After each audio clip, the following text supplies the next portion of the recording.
نحمده ونصلي على رسوله الكريم اما بعد فاعوذ بالله من الشيطان الرجيم بسم الله الرحمن الرحيم انا نحن نزلنا الذكر وانا له لحافظون آمنت بالله صدق الله مولانا العظيم وصدق رسوله النبي الأمي الصادق الأمين۔ ناظرین اکرام، آج میں آپ کے سامنے ناروے میں ہونے والے دل خراش واقعے پہ کچھ معروضات آپ کی خدمت میں پیش کرنا چاہتا ہوں کہ بہت ہی دل خراش واقعہ ناروے میں پیش آیا، اور اس بدبخت لعین نے قرآن کریم اللہ کی مقدس کتاب کو جلانے کی کوشش کی اور قرآن مقدس کی توہین کا مرتکب ہوا، اور ہم اپنے اس بھائی مجاہد غازی جس نے اپنی جان کی پرواہ نہ کرتے ہوئے قرآن مقدس کو جلانے سے بچایا اور قرآن مقدس کی حرمت کے لیے، قرآن مقدس کے دفاع کے لیے، قرآن مقدس کی توہین کرنے والے کے ساتھ لڑتے ہوئے قرآن مجید کا دفاع کیا۔ آفرین ہے اس شخص پہ جس نے پوری کائنات، پوری دنیا کے مسلمانوں کے دل جیت لیے۔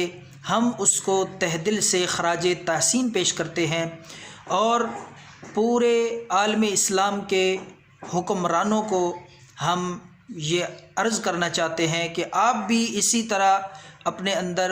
وہ قرآن مجید کی محبت، قرآن مجید کی عظمت لیے ہوئے، قرآن مجید کے دفاع کے لیے اور باقی شاعر اللہ کی تعظیم اپنے دل میں سجائے ہوئے، اسی طرح اسی جذبے کے ساتھ، اسی ولولے کے ساتھ آپ کو بھی چاہیے کہ آپ بھی قرآن مقدس اور پیارے پیغمبر صلی اللہ علیہ وسلم کی جہاں بھی جس طرح بھی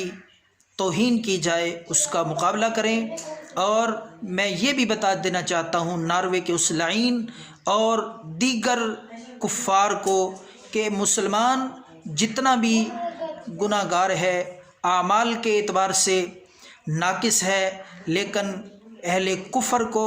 اس بات کا علم ہونا چاہیے کہ مسلمان سب کچھ برداشت کر سکتا ہے، لیکن اپنے پیارے پیغمبر جناب محمد الرسول اللہ اور قرآن مجید کی توہین کسی صورت میں بھی برداشت نہیں کر سکتا۔ تو اس لیے میں تمام اہل اسلام کو یہی پیغام دینا چاہتا ہوں کہ جس جگہ پہ بھی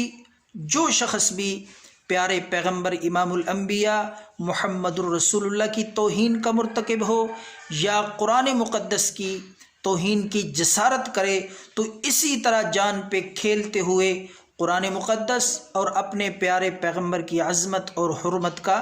دفاع کرنے کا جذبہ سب کے اندر موجود ہونا چاہیے۔ اور کفار یہی دیکھنا چاہتے ہیں کہ اہل اسلام مسلمانوں کے دل میں کتنی غیرت ہے، تو ہمیں اپنی اسلامی اور مذہبی غیرت کا ثبوت دیتے ہوئے اپنی ان مقدسات شاعر اللہ کا، شاعر اسلام کا دفاع کرنا چاہیے۔ تو شروع میں دیکھا گیا کہ کس طرح اس مجاہد غازی اسلام کو دبوچا گیا، اسے پکڑا گیا، اور پھر اس کے بعد ہم نے سنا کہ اس کو رہا کر دیا گیا ہے۔ اگر یہ خبر سچی ہے تو یہ بھی خوشی ہے تمام اہل اسلام کے لیے۔ اور دوبارہ آخر میں اس اپنے بھائی غازی مجاہد جس نے جان کی پرواہ نہ کرتے ہوئے قرآن مقدس کی حرمت اور قرآن مقدس کے تقدس کے لیے اتنا بڑا جرأت مندی کا ثبوت دیا ہے، میں اس کو خراج تحسین پیش کرتا ہوں۔ والسلام۔